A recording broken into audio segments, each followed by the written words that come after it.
Eagles taking on the Chicago Bears in Chicago this afternoon at 1 o'clock. You could take in all the incredible game action right here at the Gallery Bar Book and Games at Ocean Casino Resorts. Gallery Bar Book and Games. And welcome in to the JAKIB Media Pregame Show. Mark Farzetta along with Eagles Hall of Famer Seth Joyner and, of course, veteran Eagles reporter and host of Sports Take right here on the JAKIB Media YouTube channel, Mr. Derek Gunn. We've heard a lot this week about the Dallas Cowboys, but go figure the Dallas Cowboys are not on the Eagles schedule this week. In fact, it is the Chicago Bears, the 3-10 Chicago Bears. We've heard a lot about trap games this week as to whether or not the Eagles are going to fall into that trap coming off after a dominating win over the New York Giants, taking on the Bears and then another divisional opponent in the Cowboys. So, Seth, I want to start with you talking about this team and the term trap game. Nick Sirianni was asked about it earlier in the week as to whether or not trap games are real. So, in the spirit of believing, do you believe in trap games, Seth? I don't personally believe in trap games. I just think that, when you overlook an opponent, it's because of the week of practice that you had. If a coach wants an indication of how well a team will play, 9.5 times out of 10, you can look at, how they practiced that week. If they were sloppy, a lot of repeats, too many corrections on stuff that you really know because you've been running it all year, that's what leads to the mental lapses in a game and the momentum swings against a team that you really should beat. As far as, the Eagles looking ahead, I don't buy into that because you're practicing for the Chicago Bears all week long. You're looking at their offense, their defense, their special teams. You're looking at all of that stuff. So how is it that you look ahead, to the Dallas Cowboys when your focus all week has been on the Chicago Bears? So no, I'm not a big believer in it. I'm a believer in, what you put on the field and what you do during the week. Your preparation sets the stage for how you play on Sunday. All right, Gunner, I am normally with Seth. I don't believe in trap games, especially when you have a team like the Philadelphia Eagles that are always laser focused on their opponent week in and week out. But when you look at this particular matchup here, all the conversation has been about Micah Parsons going on the Von Miller Voncast, as it's called, brought to you by Bleacher Report, and he's talking about how Jalen Hurts basically isn't that good. Can that be a distraction? And do you think it will be a distraction to this Eagles locker room? Absolutely not. But I guarantee you one thing. It is stored in the back of their minds because instead of, coaches always tell you, when we get a win, let's enjoy it for 24 hours. They're going to enjoy this win for like 24 minutes, and then all the onus will be on the Dallas Cowboys. I think this Eagles team does an incredible job of maintaining an even keel mentality. They don't look too far ahead. They don't get caught up in the big moments. They don't get caught up in jaw-jacking back and forth with the opposition. Let your work show, your wealth. Now, you would think Micah Parsons, who was a no-show the first time around against Dallas, against the Eagles, would basically keep his mouth closed and just get ready to play the game because you got a tough game today against Jacksonville. Okay, so you better make sure that you're focused on playing Jacksonville before you come worry about the Philadelphia Eagles. So I'm like Seth. I don't believe in trap games. A good coaching staff does not allow their team to look any farther than the next opponent. Plain and simple. Well, that sounds great. Oh, go ahead, Seth. By the way, I didn't see the quote. What did he say? What was that? Yeah, it's been all the rage. It's been all the rage this week, of course. The other thing we could talk about today, aside from the off-the-field intangibles, the on-the-field intangibles are a big deal today, considering you're going against a guy in Justin Fields who we've talked about running backs being the core of a team that you're taking on, all the focus being on a guy like Saquon Barkley like a week ago. Obviously not 100% healthy going into that game against the Giants, but certainly made up for a lot of their offense before that game. Now you're facing a guy in Justin Fields who is the #1 rusher of quarterbacks in the NFL, averaging 74.5 yards per game. How do you stop Justin Fields, Seth? And is it any benefit that the Eagles are going to have a guy like Jalen Hurts that they're preparing against all week long for months at a time? Does that help their preparation for facing Justin Fields?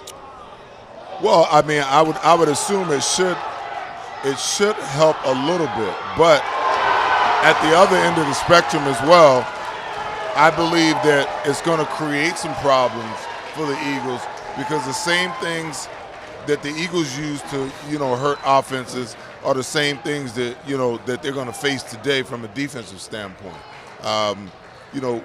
Like Jalen Hurts, when Justin Fields has the ball in his hands, you're one man short, on the defensive side of the ball. Wouldn't be beyond me to turn and look at the Chicago Bears and believe that they might extrapolate some information offensively from what the Eagles do and apply it to the Eagles. Listen, he's a dynamic runner. He's been a better passer over the last 3 or 4 weeks. He's been a better quarterback over the last 3 or 4 weeks, Justin Fields has. It was a rough start for him, but everything seems to be slowing down. His problem is he doesn't have a whole lot of weapons. His tight end, Cole Clement, he leads the team with 5 touchdowns. Now, when your tight end is leading the receiving corps with 5 touchdowns, you got some offensive problems. And when your quarterback, has had to rush for 905 yards, to your point, 75 yards a game, he's your leading rusher. When you have that combination, you got some offensive problems, some offensive woes. But the Philadelphia Eagles, listen, they just got to do what they do.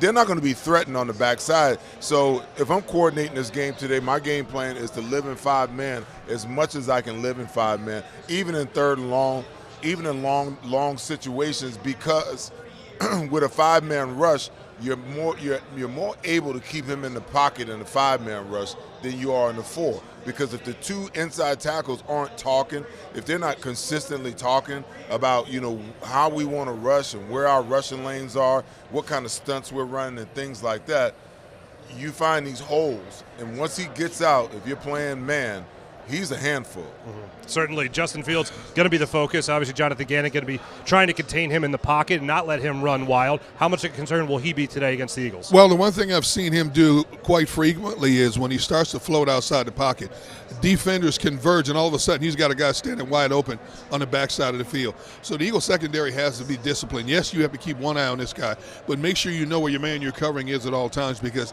that has been like a bread and butter play for them for much of this season. If the Eagles play sound defense, they shouldn't have a problem containing Justin Fields. When you look at how devoid of talent that this team is right now, Darnell Mooney out, the number 1 pass catcher. Chase Claypool ruled out earlier this week. Khalil Herbert, the second leading rusher on this team, is out. And then you look on the defensive side of the ball, leadership. Roquan Smith, gone. Robert Quinn, gone. So, and I looked up and down their roster. They're playing with a bunch of 5th, 6th, 7th round picks in a lot of cases. I think the highest draft pick playing on the offensive side of the ball is Cody Whitehair, who was drafted in the 2nd round back in 2016 to be their center of the future. Now he's playing right guard. So that tells you how beat up this team is. Certainly, very, very beat up. One thing that we need to get into is the injury bug that unfortunately has bitten the Eagles just a little bit in recent weeks. It looks like Reed Blankenship not going to be a participant in this game. And Dallas Goedert, who was they opened up the 21-day window to allow him to practice. Many thought, myself included, he was going to be up and ready to go for this game. But that is not going to be the case today, Gunner. How concerned should I be about the injury to Dallas Goedert maybe costing another week? Do you think the Eagles need Dallas Goedert today or on a short week down in Dallas? No, but my only concern would that be just get him one game under his belt before playing the bigger game. You want to put him in a situation where he could get hurt? Well, no, but you can get hurt any week. I understand that, but they know the magnitude of that game coming up.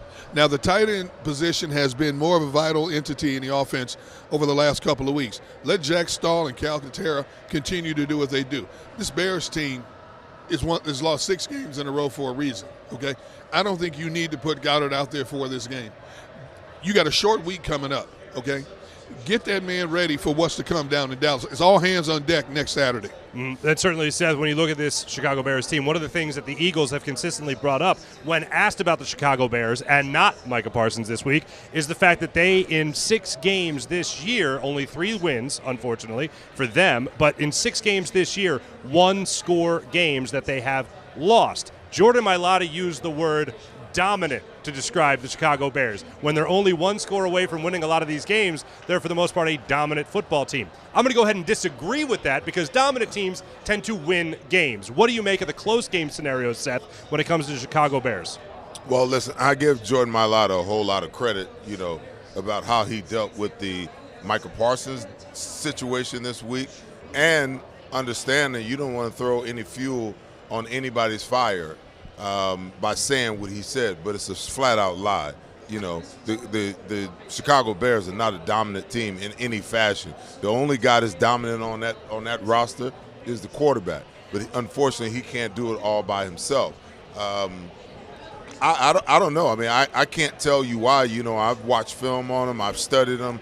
I don't know why they've been in so many close games. You know, maybe because, you know, Justin Fields, like I said, has played better. The first 5 games of the season, he was absolutely, you know, horrific. You know, I think there was a whole lot of wonder whether, you know, he could actually be the guy long term. And then all of a sudden something just went off. I mean, you know it's there. That's the hard part with these young players. You know it's in there. You know the talent is in there. But a mind that's in, you know, constant, data processing, a mind that's, you know, consistently thinking and trying to decipher, you know, when things aren't just automatic, it's really hard for your body to just do what you've supremely trained it to do. And he's a supreme athlete, there's no doubt about it. Once the game slows down and he starts to understand all that he needs to understand and they give him some help, he's going to be a heck of an NFL quarterback.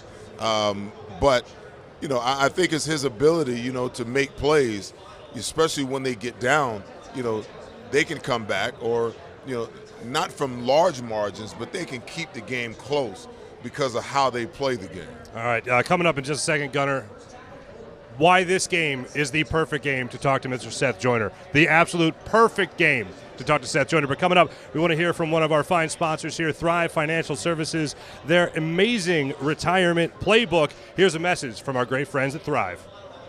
We all know that taxes are just part of life. It's true during our working years, but also in retirement. But what you might not know is up to 85% of your Social Security benefits might be taxed. Our team at Thrive Financial has helped retire thousands of people across the Delaware Valley by asking questions they never knew they needed to ask, including how their Social Security benefits might be taxed. It's time to be proactive on taxes.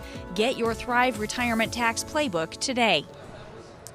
Coming up a little bit later in this segment, Thrive Financial Services will also bring us John McMullen live from Chicago, our NFL insider from the JAKIB Media YouTube channel, and also welcoming our friends at 6abc.com. Seth, this is why this is the perfect game to talk to you. I don't know if you read the paper. I don't know if you see the clicks. I don't know if you see the websites. But people like to talk about your criticism of Jonathan Gannon. Gunner, you've heard about this.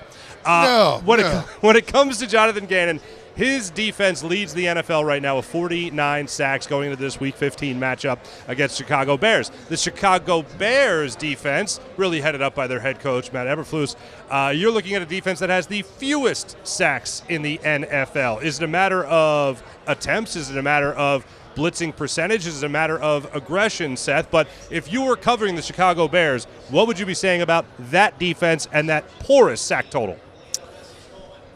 Well, you know, listen, we live in an era where, you know, aggressive defensive football, you know, is really a thing of the past. You know, there are a few teams that are as aggressive, you know, and I know the statistics, you know, some of the teams that are more aggressive are some of the worst teams, you know, in the league, not only from the standpoint of defensively, you know, but as an overall team. You know, but at the other end of the spectrum, too, you know, the teams who don't blitz that much, who play really soft, they've got offenses that average 25 points and up. Listen, I played on really bad defenses before, and I played played on really bad teams with bad offenses before, and I've played on teams, you know, with an offense that led the league in scoring and so on and so forth. Let me tell you something. It's a hell of a lot easier to play defense when your football team is averaging 30 points a game. You don't have to be as aggressive, you know, as you otherwise would have to be because you're trying to make some things happen. Right. Now, that being said, you know, I'm just of the mindset that an aggressive style defense is always beneficial to you because, especially in a game like today, I mean, what wide receiver do they have that you really fear? So if you don't really fear them and you got two guys that's in the running for the Pro Bowl, you know, why wouldn't you turn those guys loose and let those guys do what they do? And I get it. The front four has been getting pressure. The Chicago Bears offensive line isn't that. But you don't want to give a team any kind of hope whatsoever. And when you pressure the quarterback, that's when you get the turnovers. I mean, I give you a classic case in point. If you go back over the last couple of weeks, you know, tell me how many. Now, the sacks are up. The Eagles have 13 sacks in the last 2 games alone, okay? But how many turnovers do they have? 0, I believe. No, they got 1. They have 1. Okay. They got 1. They got BG's sack. Oh, right. Sack fumble last week. Well, maybe 2. Josh Sweat's the week before on the first series. Okay, so my point is that, you know, defensive coordinators and gurus always talk about, you know, the importance of turning the football over. Well, if you don't create enough stress on offenses, then you don't get the turnovers. Like, you don't force the quarterback into throwing a bad ball that turns into an interception. You know, if you're not throwing the ball on a consistent basis because you're behind, okay, the defensive line doesn't have the luxury of just rushing, because what you have to do is you've got to earn the right to rush the passer by shutting down the run. But then when your offense gives you a lead, now you just pin your ears back and go get them. You know, so my thing is, how are you stressing offenses, and how are you creating, you know, turnovers, strip sacks, interceptions, you know, whatever it is that you have to do, those things come via applying pressure. And when you're not applying pressure, even though you might get the sacks, you know, then it's all good. But the problem is, if you're not a team that's inclined to be aggressive, when you get to a point where you have to be aggressive, then it becomes problematic. And everything is really easy for this offense and this defense right now. They're just running through teams, you know, at an alarming rate. But when you get to after the bye week, that divisional round, and when they get to the NFC Championship, I can assure you they're gonna face a situation where they're gonna need to bring pressure.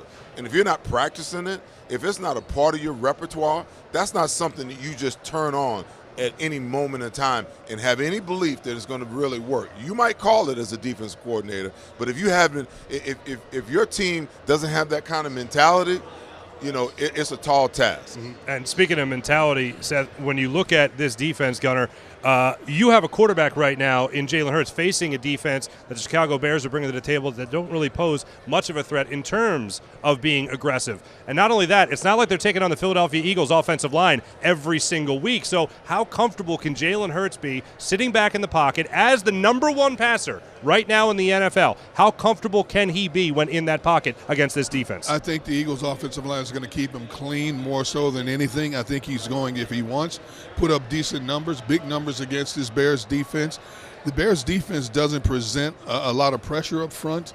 They're playing a lot of young guys who basically the Bears are analyzing and studying to see if they are part of their future. Excuse me.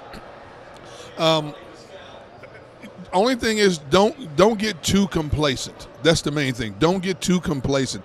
Get in there, get your business done. I can see this being a game where Jalen Hurts spends much of the fourth quarter on the sideline. Well, listen, this is how I feel about, you know, when you're playing teams that you're supposed to beat. In my opinion, the most important thing you can do is come out and jump on them early. Get on them right now. Yeah. Discourage any thought that this could be a complete 60-minute game right now. Because if you do that, you're a bad team for a reason. They're 3-10 for a reason, okay? Now, that quarterback is going to keep playing until the clock says 0-0-0. That's just the way he's wired. But, you know, Ryan Poles and Matt Eberflus, they are trying to build something here. And it's going to take them time to build that mentality. Some guys are going to have to go. You're going to have to bring in some new guys that believe in and buy in to, you know, what they're selling. So some of those guys, listen, their U-Haul and their trucks are already packed. Yeah. They're waiting for week 17 or 18 to get here so they can get the hell out of Chicago and get down to Florida where the weather's nice, okay? The best thing the Eagles can do is get them one step closer to getting out of Chicago. And you do that by jumping on them early and often. Put the game away.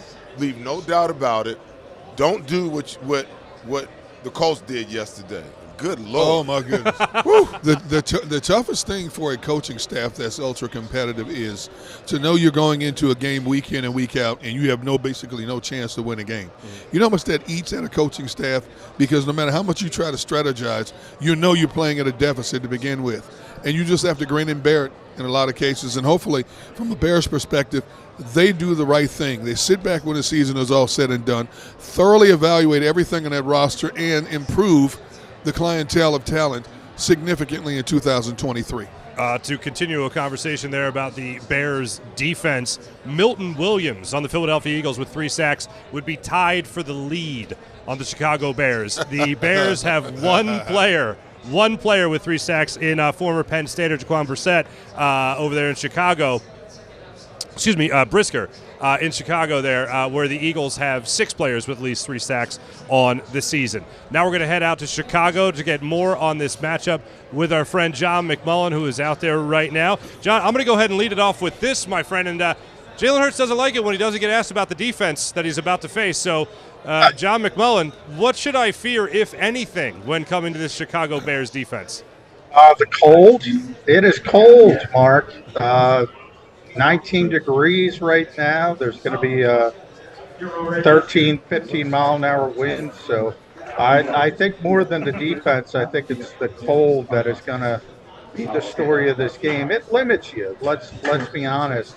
Now, you saw the snow game last night if people were watching, so it's not like you can't get things done, but I do think you start to think about defaulting to the running game. So, Miles Sanders has had 2 career rushing yard performances over the past 3 weeks. Maybe we get 3 in 4 weeks. Jalen Hurts and obviously Justin Fields are both going to be big in the running game as well. In a lot of ways, that's all Chicago has offensively. Hey, John, being a Midwesterner, I can tell you 19 degrees is a heat wave this time of year in the Midwest. I know. I used to live in Minneapolis, Gunner. But, 32 in Philadelphia, and it's a lot different than how cold it gets out here. Yeah. Hey, I wanted to ask you this because I said this off the top of the show. Some people thought it was eye-opening that Dallas Goedert is not activated for this game, and I said, well, do you need Dallas Goedert today, or you need it more so next Saturday on a short week?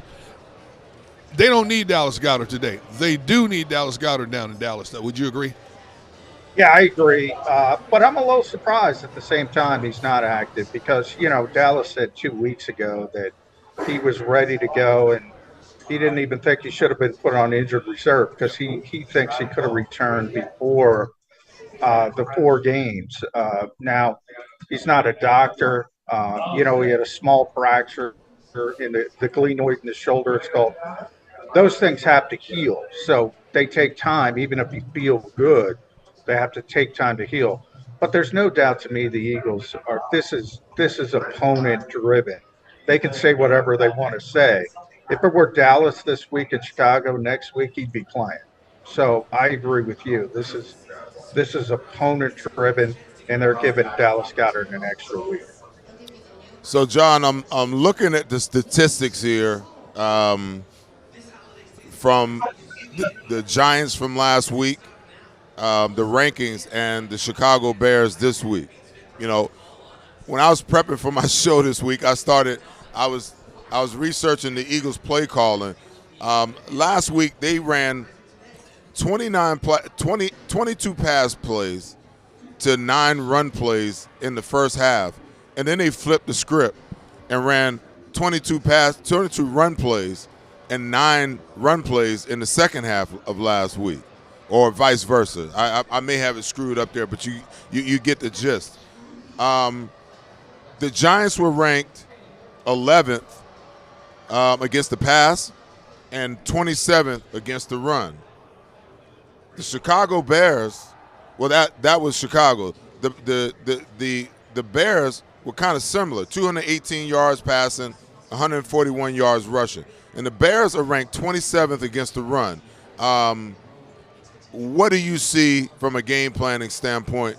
Because I thought it was pretty genius what they did once I saw the numbers, that they came out and they threw the ball all over the map in the first half, And then they came out in the second half and decided we're just going to run the ball down your throat with Jalen Hurts and Miles Sanders.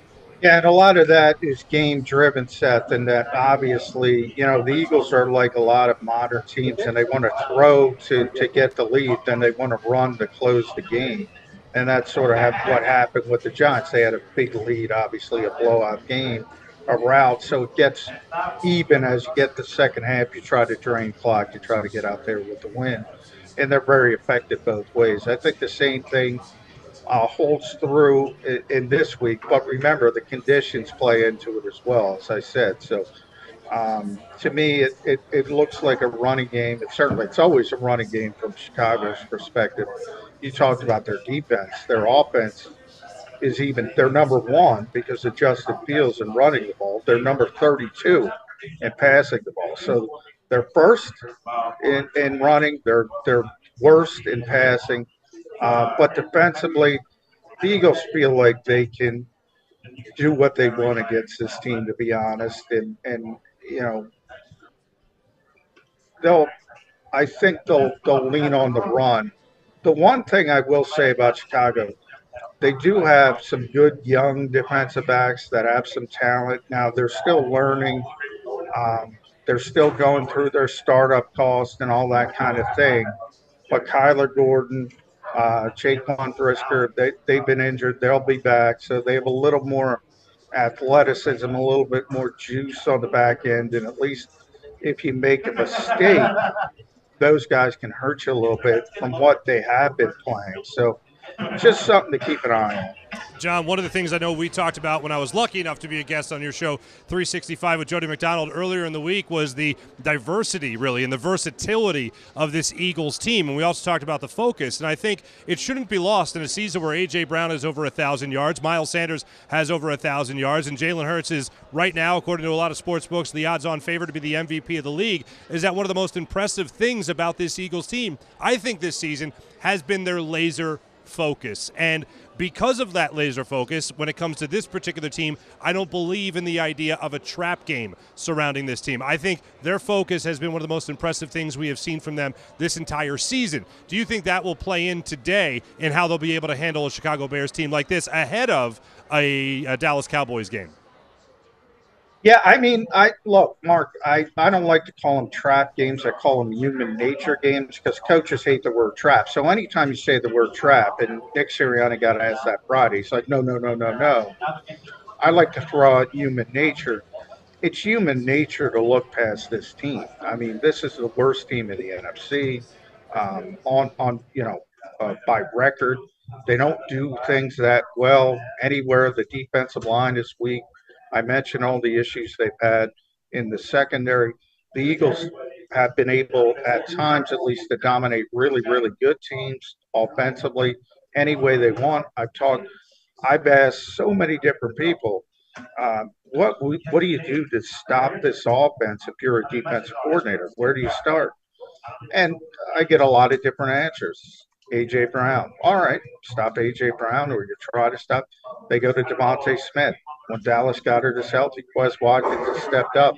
Miles Sanders in the running game, I just said, had 2 career highs over the past 3 weeks. And then you have Jalen Hurts with 32 touchdowns, despite with Chris Sims, and he's the MVP of this league as we talk today. They're a very, very difficult offense to stop. And all that said, they're going to have a lull today. It's human nature to look past this team and start thinking about Dallas. But I don't think Chicago has enough talent to take advantage of that lull. So you might see some sleepwalking moments. You might see some, what are they doing here? What are they doing? But ultimately, they're going to win the football game because Chicago doesn't have enough horses. John, do you see this as a game where a lot of your starters could be sitting out the bulk of the fourth quarter? Yeah, I mean, I think I asked my buddy Ed Kratz, what is that song, the Todd Rundgren song? I forgot who sang it. They don't want to work. They don't want to work in the fourth quarter. And I haven't recently in a couple games, and this is another good chance. The only thing I question again when I go back to the weather, because anytime you have a weather game, it might be a little bit closer just because of that. But this is the worst team the Eagles have played all year, and I say that understanding they played the Houston Texans, but Chicago's banged up. They have all these issues. Chase Claypool, they bring in, they get a little bit of juice. He's not able to play. They don't have receivers. They put nothing around Justin Fields. As long as you keep Justin under 200 running, it should be easy. Hey, John, I want to focus in on Jalen Hurts. I'm surprised that Mark and Derek hadn't even brought up, the comments by Micah Parsons this week. And I get it. They play him next week.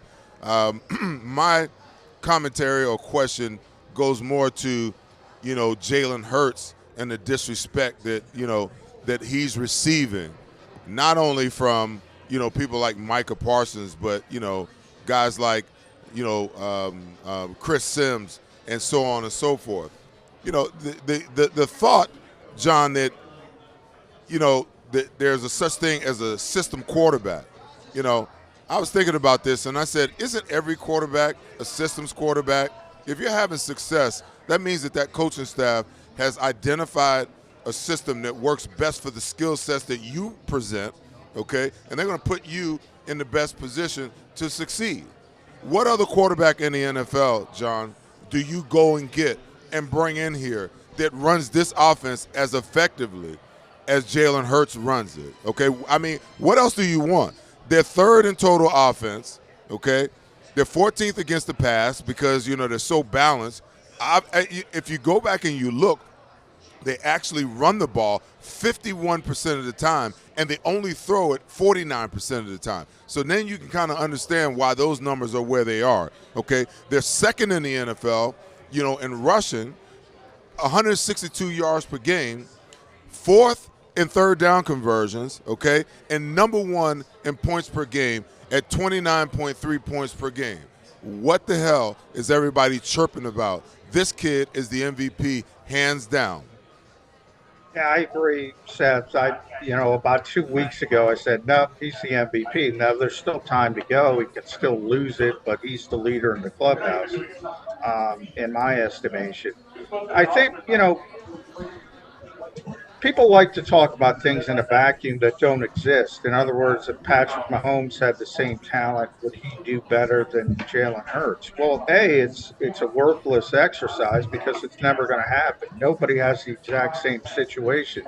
So to blame somebody for the situation they are in is kind of comical to me to begin with. I mean, do the Eagles have a good supporting cast? Yes. I've said they have the most well-rounded roster in the NFL, but Jalen Hurts is a big part of that. Jalen Hurts is the on-field leader of that offensively. Jalen Hurts is sort of the crux of all those numbers you just mentioned, all the top, number one, top fives in all these categories. It's all about Jalen Hurts, and it's about how he runs this offense. Now, is the offensive line great? Yes. Is the receiving group great? Yes. Do they have a great tight end when he's healthy? Yes. The running game has been better. I don't care if Patrick Mahomes could win 9 games with a bad supporting cast. He might be able to do that with his unique skill set. But what does that matter? We're talking about Jalen Hurts as the quarterback of the Philadelphia Eagles, and right now they're 12-1, and they probably should be 13-0. I mean, you got to give the kid his credit. John, before we let you go, we want your official prediction for this Eagles-Bears matchup in Chicago. Yeah, like I said, Mark, I think there'll be a few moments where people are rolling their eyes because I think the human nature aspect comes into it. But I do think the Eagles are just too talented, as I mentioned. Ultimately, they'll start to pull away. I have it 31-15 Eagles. 31-15 Eagles. Love it. John McMullen, our NFL insider for the JAKIB Media YouTube channel, and those watching here on 6abc.com as well. John, thanks so much. Thank you, guys. John McMullen, brought to us by our friends at Thrive Financial Services. When we come back, we'll talk a little bit more about how Jalen Hurts can attack this defense, and if the Eagles are going to fall by the wayside in this game, what they would have to do in order to lose focus. More Not JAKIB happening. Media pregame show coming up in a few.